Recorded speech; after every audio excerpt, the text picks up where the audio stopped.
that people realize that you used to be much, much heavier. Well, I mean, I lost 40 pounds years ago. That's, I'm wearing some mom jeans there. And Were you with your boyfriend then? He's been with you the whole time? Yeah. True love. Yeah.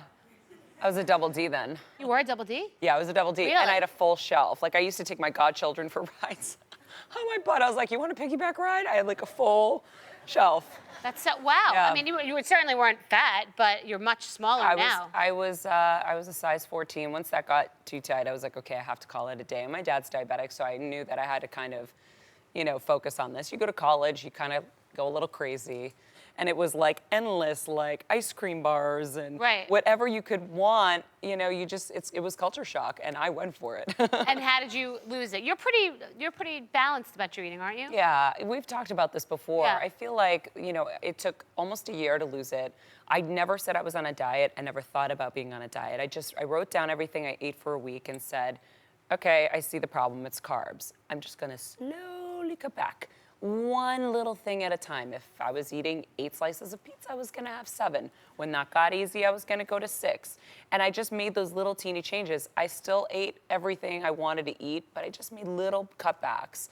And eventually, it got a little easier. And then I remember my mom looked at me and she goes, I think you lost weight. And I was like, wait, my pants do feel a little big. I got on a scale and I had lost 20 pounds in 5 months. Wow. And it was just making teeny changes. And then at that point, I kicked it in a high gear. I hired a trainer for 1 session because I couldn't afford more. And she put me on a plan. I did it religiously. I really took full account of what I was taking in, what I was kind of expending, just to keep an eye on how it all worked.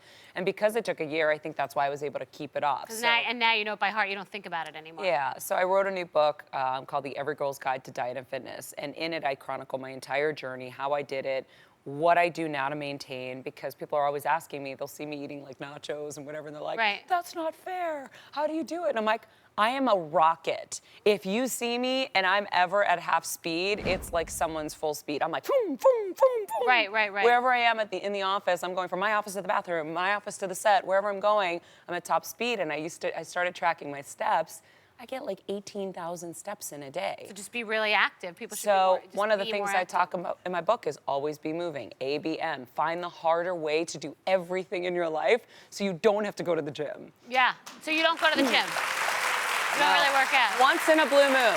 Right. Once in a blue moon, I'll get on a little kick and I'll go, but it's literally so, I mean, the last time I went for a month, I think it was in November, and then I've been twice since. Amazing. You look great. Thank you.